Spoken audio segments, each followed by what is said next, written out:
Hello, welcome to the first lesson on my YouTube channel. What are we going to be learning today?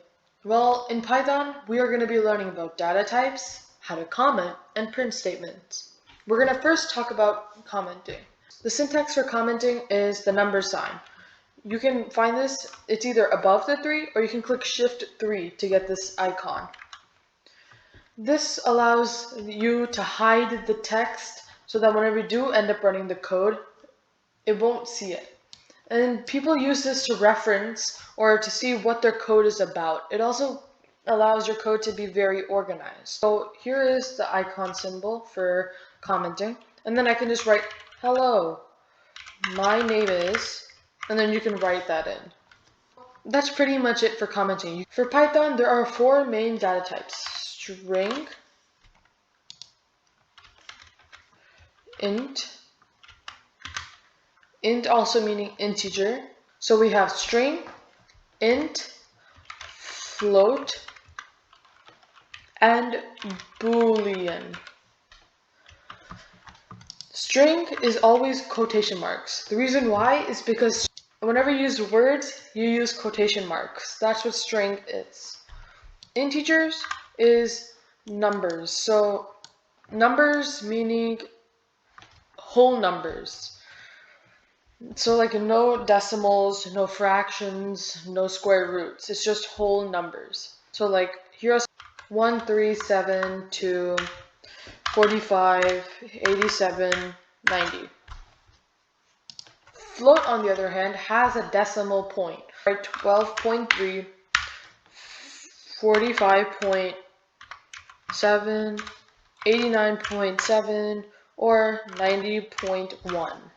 These are all examples of floats.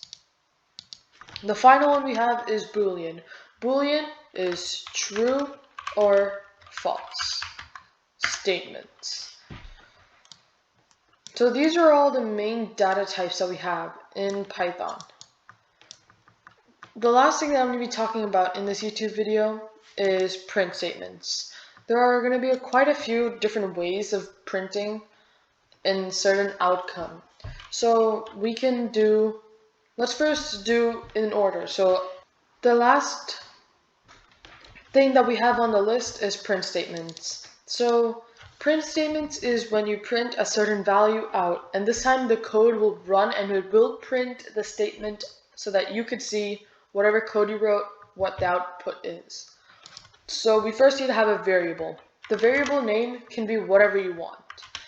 In this case, I chose var because it's an abbreviated form of variable.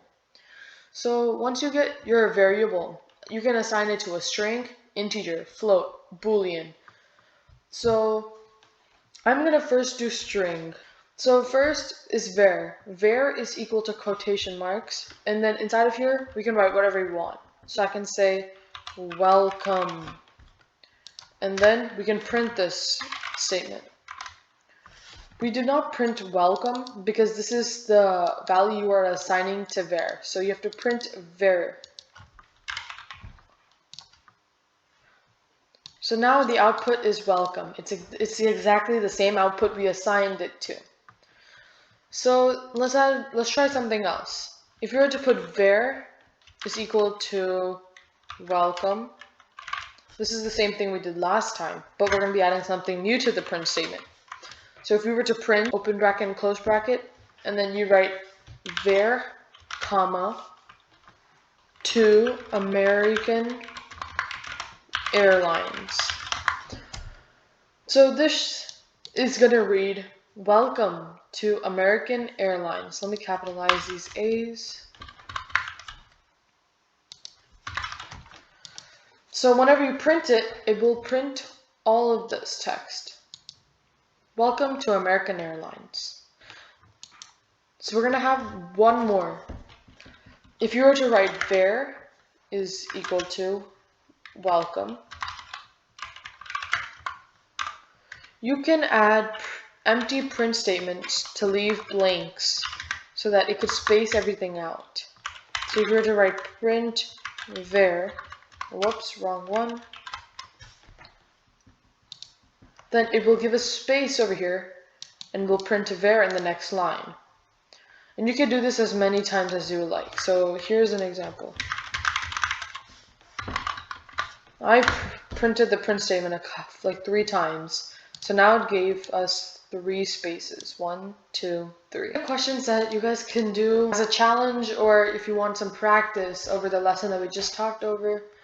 If you guys do have any questions, please feel free to type it in the comments section below. I will answer it whenever I'm free. And if you guys did end up getting it, say I got it in the comment section. Thank you so much for watching this video. Subscribe to my channel, and please like and turn the notification bell on so you guys will be notified anytime I have posted a video on YouTube. Thank you so much for your time, and have a great day.